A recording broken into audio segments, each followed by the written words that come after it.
Today is the first day of the rest of your life, and your future planning started yesterday. You need simple, easy strategies to create maximum results. This is The Scotty Show. Time to get your ducks in a row with Scott Leonardi, owner and president of Complete Solutions, Inc. As a certified financial fiduciary with 25 years in the planning industry, Scott helps educate you on how you can make the best decisions for your family and your finances, and helps you get your ducks in a row for your incredible future. Let's get started. Hello and welcome to The Scotty Show with Scott Leonardi. Scott, it's good to be back with you. How you been? I've been doing awesome, sir. How about you? Outstanding. It has been a good couple weeks since our last conversation. It was a great podcast last time, clearing up some things between commissions and fees, really educating the audience. I know today is it's an interesting topic, and I've got to say that when I saw the title, I was like, this will be good. Exactly. What are we talking about today? Estate planning, 16 things to do before you die. And number one on your list, bungee jumping. Bungee jumping, I'm kidding. That's not on the list. My wife looked at this topic and said, "Are you really going to say die?" I'm like, "Well, honey, that's part of life, right? I mean, we're inevitable. Sooner or later, we're going to pass away. We're going to die, right?" Yep. So she said, "Okay, well, I thought you lose a little softer tone." I said, "Well, I think people will be okay. Yeah, people will be okay. Before you pass. Yeah, before you pass. Yes, before you ascend or descend, whatever you believe, right? Yeah, that's right. So there's planning strategies we should be thinking about, right? And these are estate planning. So these are the serious stuff. This isn't the fun stuff. Like, hey, you've seen that movie, The Bucket List, right? Yes. Great movie. Was it Jack Nicholson and Morgan Freeman? Yes, the two guys get cancer and realize, that, oh my goodness gracious, there's so many things I didn't do in life. I was just so busy, run, and that kind of stuff. There's just so many things I just didn't do. Yeah. And so it's great. If you haven't seen that movie, it is a pretty awesome movie. Watch that movie. It's a real excellent movie. So I think it came out like 7, 8, 9 years ago. It's really not that new of a movie. No, it's not new. It's chock full of nuts. Chock full of nuts. Hey, chock full of nuts. Yeah. Right. Kopi Luwak. Yeah. Research. I researched that coffee. I was looking at for it. It was kind of funny. I thought, what if I could buy some Kopi Luwak? I would try it. What the heck? I would try it. Yeah. Maybe if you listen to maybe you listen to the movie and see how it was made. Maybe you wouldn't try it. But what the heck? Yeah. What the heck? I figured Jack Nicholson drank a little bit of it. There's a good email subject for you for the listener. Email in. Tell Scotty whether you'd try Kopi Luwak or not. That is awesome. Exactly right. Email us in, give us a call and tell us, would you try Kopi Luwak? Exactly right. That's you need to host an event. That's what you need to do. Oh, Kopi Luwak event? Yes, a tasting. Some people do whiskey events. Some people do wine events. And then after you taste it, here's how it's made. Right?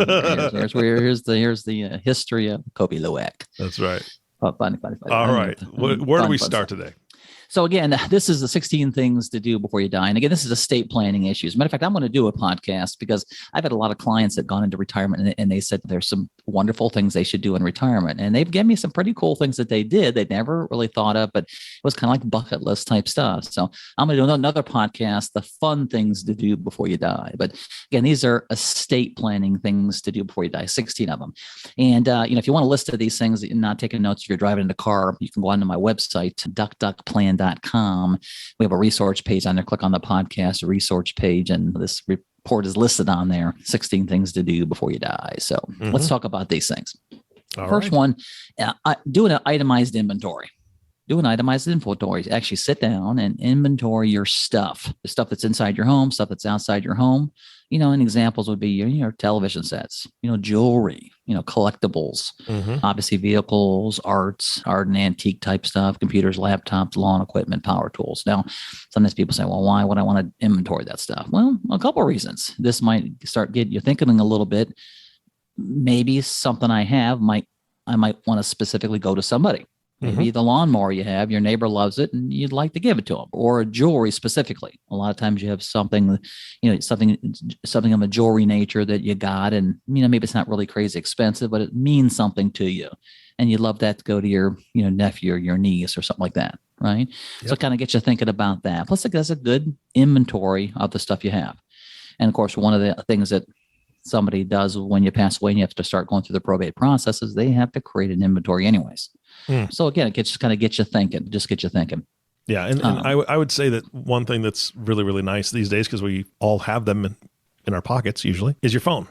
either have somebody help you or invest in a selfie stick, because we've done this. We actually did this for insurance purposes, but we took a bring video. that point up. Yeah. Oh, are you? Okay. Well, see, you'll do it in a minute. You're bringing in my thunder, man. No, I'm sorry. I'm sorry. Okay, but it's a great way to, when you have those special things like jewelry, art, the things that you want to pass to somebody else, it's great to be able to just videotape yourself going through it, talking about it, and then telling why you want that person to have it. Sure, a will, a written document is going to be what you want to have, but what a personal experience when they can go back and look at that video and say, hey, I wanted you to have this because A, B, and C. Exactly right. I've had numerous clients. I have numerous clients have done that. Especially awesome. So they passing on the grandchildren, they made the grandchild's or great grandchild's, 2, 3, 4, 5. You can't really tell them, but if you can put that in a little video, that's kind of a cool little thing. And the point you just brought up a minute ago is also very, very important. I mean, you can be pretty young, but again, have an insurance issue, your house burns down, that kind of stuff. Producing the inventory you have helps get you back the money, through the claim process. And a lot of times you don't remember some of that stuff that you have. Well, again, we had a barn caught on fire, and we lost the barn burned to the ground. And I actually had an inventory of stuff that was in there, a lot of tools and a lot of that kind of stuff. But without knowing some of that stuff, I surely wouldn't have been able to get some back on my insurance claim, because again, I couldn't remember I even had that. So again, number one, itemized inventory, kind of an important thing. Yeah, so absolutely. Yeah. Number two is also follow that inventory list up with non-physical assets, right? A list of non-physical assets. Well, what are these? Well, these are your financial accounts, your brokerage accounts, your 401ks, your IRAs, bank accounts, life insurance policies, other type insurance policies like long-term care insurance, that kind of stuff. I can't tell you how many times over the 25 years I've been doing this that people have been in long-term care. They've been getting services, and their family didn't even realize they had a policy because it was just buried in a drawer somewhere. Your homeowner's policy, auto and policy, disability policies, things like that. And you can keep all that stuff in a central location. Matter of fact, I have a booklet that I'd be happy to send you, and it's a place to put some of this stuff, kind of a tally about all the stuff that you have. It's a great little booklet. I'll be happy to send you one of those. Just drop me an email and I'll be happy to do that. But again, have that list. It's an important list too, because again, it's going to help your beneficiaries step in, whoever your executor is, step in and find those accounts, especially when it comes to financial. You ever heard about these unclaimed funds? I have some. Yeah, you have some unclaimed funds? I do. Yeah, in Washington State, I got $27. Nice. I'm just not going to go through the process right now. I'm too busy for $27. Well, I mean, you start reading about unclaimed funds, and of course, any type of bank account, things like that, if it hasn't had so much activity for so long, I don't even know what all the rules are, but then the company has to turn it over to the state. Well, every state out there has millions of dollars of unclaimed funds. So people just had an account for $5,000, $6,000. They never wrote it down. They passed away. Nobody knew about it. Again, it went to the state. And let's just face it, we work so hard for our money and what we want to build. That stuff should go to the family, the church, wherever it's going to, not to the state. So again, very important to keep a list of that kind of stuff. And it's so much easier for your loved ones in the end. Very important. Non-physical asset list. And the next one, number 3, is assemble a list of debts. Anybody you owe money to. It's just nice to kind of have that all together. Now, of course, you should be doing a budget worksheet when you're starting at 18 and all through your whole life, so you can see what you owe and that kind of stuff. But it's good to jot that stuff down. Your mortgages, any lines of credit that you might have, right? Credit cards, bank notes, that kind of stuff. Put that stuff together and have it, so you have it in a concise location. Kind of important to assemble a list of debts, and hopefully, if you're getting close to retirement time, we work those debts down. Getting into retirement with the lowest debts as possible, obviously, would surely be a wonderful thing. Yeah. So younger people, if we can start thinking about that and jot that stuff down, we might take care of more of those debts before we get to retirement. It's kind of important keeping it in front of you, how it tends to help you. Would you agree? Yeah, absolutely. Yeah, exactly right. It's like credit scores. I tell people, keep looking at it. Keep looking at the credit score. Keep it in front of you. It reminds you to improve it. So that kind of makes some sense. Yeah. So number 4, make a list of memberships that you happen to belong to. You belong to AARP or the American Legion, any other professional associations, college groups, college alumni, things like that. Yeah. Because one of the things is some of those organizations have like an accidental death insurance policy that they just give to the members, no cost. Just part of the membership, right? So there could be some benefit there that we don't know about that we could be taking advantage of, or the beneficiary is taking advantage of. So again, kind of important to have that stuff down. Plus, this kind of helps give you some thought if maybe you might want to create a charitable donation when you pass away. Maybe you might want to pass something on to one of those groups. Just kind of get you thinking of. Yeah, it could be something that could be a reoccurring bill too. Like if you're part of Costco or you're part of some sort of membership that may have a fee involved and they don't know you've passed, right? Your family still has to take care of things or cancel certain memberships. I think that's a lot of what goes on is membership fees or subscriptions. You've talked about that before, where you've got subscriptions you don't even remember. So having a list of those might help you either cut down some bills or your loved ones help figure out how to get those things canceled. You're very, very, very correct. Very kind of an important situation. So, number 5, make a list of your lists. Make a copy of your lists, right? So, not a list of your list, but make a copy of your lists. So you've got that. So, if you go through this and you step through this, number one, it's going to take a little time, as we know. But again, it's very, very important. So, the last thing you want to do is not make a copy of your list, one copy, and then you lose that copy, and then you're in trouble. So, make a copy of the list. Might be a good idea to give a copy of these lists to your administrator, your executor, whoever would step in, one of those kids, or at least keep it in your file with your important stuff. Yeah. So many times people have stuff all over the place and it's not concise in one single area. And when I'm talking about this, also be cautious with safety deposit boxes. Sometimes people think I'll just put all my stuff in a safety deposit box at the bank. Well, remember, if somebody passes away, banks often give you a lot of hassle getting into that box unless you got a release from probate. So you want to keep that stuff in a safe list for you. Yeah. Number 6, how about review your retirement accounts? Many times people obviously start a retirement account when they first work. They often don't change some of that stuff. So what are the things we want to change or want to make sure that are updated on our retirement accounts? How about beneficiaries, right? We want to be sure those are accurate. Don't just assume that you got the correct beneficiary on there. People get divorced, remarried. Maybe young people put their brother or sister on there as a beneficiary on their retirement accounts, and years later that person's passed away. Yeah. So reviewing just the statistical data on your retirement accounts are important, obviously. Reviewing your investment strategies and things like that are important, but just making sure they're set up properly for passing, kind of crucial. Again, you worked hard for that money. Let's keep less of it out of the government's hands. Give me an amen for that. Yeah, right. Amen. Yeah. How about number 7? How about update your insurance? Again, we talked about those retirement accounts, but what about life insurance, annuities? One of the nice things about some of those products is they have what's called a beneficiary attachment, right? So if you have the proper beneficiary on that, it bypasses probate and goes directly to your beneficiary. So obviously, anything we can keep out of probate, very important. But again, sometimes we just don't update those beneficiaries. I've told a story a couple times on the podcast where we've had a situation where somebody passes away, never changed their beneficiary on their life insurance, and here come to find out the beneficiary is the first wife, and the guy's been married again. Not a good situation. Or the beneficiary just passed away, and now that's going to be dumped into their estate, thus causing more costs and fees and things like that. So just updating that stuff is just crucial. Number 8, how about assigned transfer on death designations? Again, the whole purpose is to try to stay out of probate the best you possibly can, right? And so, you can do a revocable living trust, some different bigger planning ideas, but back it up, you can do some basic planning strategies that keep you out of probate, like, on your bank accounts, your CDs. You can create a concept called TOD, transfer on death, or POD, payable on death. So those are also very good approaches to have. Again, try to help keep that stuff out of probate.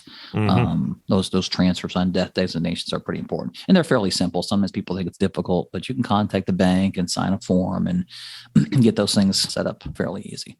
And again, if you have any questions on that or I can help you, just give us a call at the office here. You can actually book a 15-minute telephone call with me. You can go to www.letstalkscott.com, and book a 15-minute call with me, and I can talk through some of this stuff and help you with that too. So kind of important, those assignments. All right. What's the next one, Scott? Okay, so number 9, and several of these kind of all clump together. Several of these are going to clump together, not like number 9. Obviously select a responsible estate executor. right? Estate administrator, right? Again, that's an important thing. You want to make sure you pick somebody you know and you trust and you believe that will carry out your wishes and do things properly. So that's kind of an important thing. Number 10 is draft a will. Well, again, that's all part of picking out your administrator, right?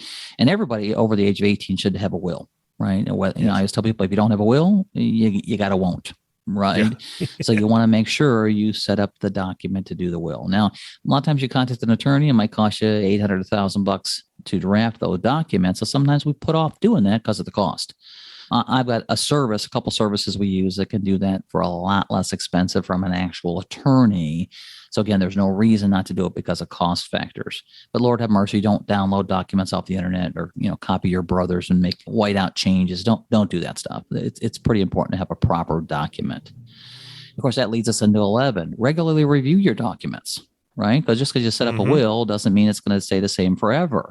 Now, you don't need to change it every year, but things can change. So you should be kind of reviewing it and saying, hey, should I adjust it? Should I do something differently? And also, if you move out of state, you could create a will that was based on the laws of Ohio and you move to Wisconsin. So your will could be perfectly fine in Wisconsin. There could be some issues. Again, so reviewing those documents are kind of important. And number 12 kind of runs into the same deal. Copy your administrator, right? Make some adjustments and changes, pass that on to your executor, right? The person that's going to help you with that stuff. An important thing to make sure you continue to do that. And of course, that kind of leads us into, number 13, which is, again, talk to an attorney, get some consultation, get some advice. Again, review your documents with that professional and your financial planner, your retirement planner.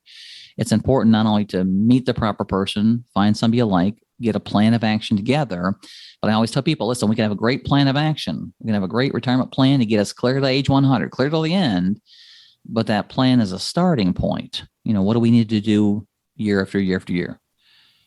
We need to adjust that plan, make the adjustments to continue because things happen. So again, visit with those professionals on an annual basis at least to kind of make sure you're scheduling through the process of your wonderful retirement. And of course, 14, simplify your finances. Simplify. I've run across numerous people where, Lord have mercy, they had different jobs, so they got 9 IRAs. Well, do you need 9 with 9 different companies, 9 different things? Again, nothing wrong with having some money in different baskets, different buckets with some different companies. Nothing wrong with that. But maybe you can simplify some of those things. You can easily roll some into the same account and just kind of simplify. Maybe you can even reduce some fees, right? Again, if you have some questions on that, visit our website. Got some great videos on there. Book a time to talk to me. I can help you through some of the things you should be thinking about when it comes to trying to simplify your finances, right? Well, I always tell people, go ahead. Go ahead. Yeah, I was going to say something you said a long time ago stuck with me big time. You said having multiple IRAs is not diversification. Oh, you're exactly right. That's a very good point. A very good point. Yeah. I've read across people, they got 3 or 4 or 5 IRAs. They think they're diversified. And we take a look at those things and they're all in the same holdings. I'm like, well, this is all the same stuff. It's not diversified. It's complicated. It's not diversified, right? So that's kind of important. Yeah. I thought you were going to bring up a statement I've done on numerous podcasts. I always tell people, simplification is important, right? I tell people simple gets things done. If it's massive and complicated, people avoid it and they don't do it. Yep. So think of ways to kind of simplify this. And again, it's easier for your children too, your grandchildren, whoever your beneficiaries are, if we've done some simplification processes through the thing here. Number 15 is, just also complete your other documents. The will's the first document. I always tell people there's 4 basic documents people should be looking at: the will, your living will, your power of attorney for healthcare, power of attorney for financial matters. And we actually did a great podcast with an attorney we use, Karen Hamilton, that we talk about those documents. Go back and review that. Listen to that podcast because, again, having all the documents together are important. Okay. And then, of course, number 16 kind of goes into take advantage of any college funding accounts. There's times that you get to the point in life where you think, you know what, I'd like to start setting something up maybe for one of my children, one of my grandchildren. There's a variety of ways to create some wonderful legacy concepts. Legacy concepts, meaning, legacy is something you set up today that is advantageous for something or someone in the future, right? Yeah. So again, consider taking care of those grandchildren and those children with some legacy planning. Especially legacy planning too gets into taxation. I mean, taxations can get very tough in the future. Taxes are, we don't know if they're going up or going down, but probably not going to be less expensive than they are today. So again, try to do some planning to help adjust that to, again, get more money to the people that you love or the organizations you love and less kind of to the government. Yeah. Does that kind of make sense? Yeah, absolutely. Can you touch on something for me before, and that was number 16, but can you just touch on the best way to avoid probate? I mean, this is something, you've got the will and all that, but probate, from my understanding, I've never been through it, but I've heard it can be really expensive and it's kind of a pain. Yeah. So obviously, probate is nothing more than an ownership change. It's the process of ownership change, right? Basically. So you have a house and it's in your mom's name. You pass away, or your mom passes away. You can't go down to the title place and say, listen, put this house in my name because mom passed away. No, you have to go through probate. Probate's the process of to be able to change ownership. So there's a variety of things you can do to help limit your probate process. And we talked about some of them today, having the proper beneficiaries, transfer on death, payable on death. That stuff avoids probate. So again, it helps you to keep those dollars out of probate. And of course, in probate, you have fees and attorney's fees and delays, which all cost money. So those are some important ways to try to avoid the probate. Some issues you have to go through probate to get something adjusted and changed, but being concise on those things and trying to stay out the best you possibly can, there you go. And again, listen to that podcast I did, which is an excellent podcast. And it was called, do you have a will or do you have a won't? Because then when you talk about even further ways to be able to completely avoid probate by using, a revocable living trust concept. Got it. But that's a good question because probate fees can be costly. And again, that just comes out of your state. Yeah, so, absolutely. Great question. The bottom line here, just to kind of sum this podcast up, the bottom line is procrastination is just the biggest enemy of estate planning, right? And procrastination is the biggest enemy with, weight loss and marital counseling and the relationship with your children. I mean, procrastination messes up everything, but especially when it comes to estate planning, it's the biggest enemy. Yeah. And we want to be able to set stuff up proper just to make it easier and simpler. And again, less stuff going to the government and taxes. And we want to pay our taxes. We want to do that, but we want less of it going there and more going into our family. I mean, it's amazing. You look at famous people who have passed away without doing estate planning, and it cost millions. I mean, go way back to Abraham Lincoln, passed away with no will. Martin Luther King Jr., Jimi Hendrix, Pablo Picasso, Bob Marley. These folks, people that had a lot of money that should have done some planning. James Brown, Prince, Michael Jackson, people that should have done planning and had will in places, and they did not. So it's so important to do that. Protect your money. What do you think of that? I think that's the best plan of all. Protect your money. Good. Protect your money. Absolutely. Listen, until next time. See you later. All right, Scott. Appreciate all the time and effort you put into these podcasts. Great education. Not an easy subject, but you navigated it really, really well. So thank you for that, sir.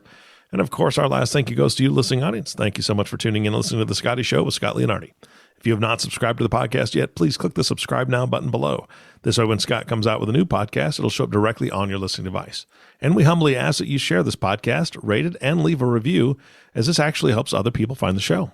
Again, thanks for listening today. For everyone at Complete Solutions, this is Eric Johnson reminding you it's time to get your ducks in a row. Thank you for listening to The Scotty Show. Remember, today is the first day of the rest of your life. Live life like it's your job. Click the subscribe button below to be notified when new episodes become available. The information covered and posted represents the views and opinions of the guest and does not necessarily represent the views or opinions of Complete Solutions, Inc. The content has been made available for informational and educational purposes only. The content is not intended to be a substitute for professional investing advice, tax advice, or legal advice. Always seek the advice of your financial advisor or other qualified financial service provider with any questions you may have regarding your investment planning.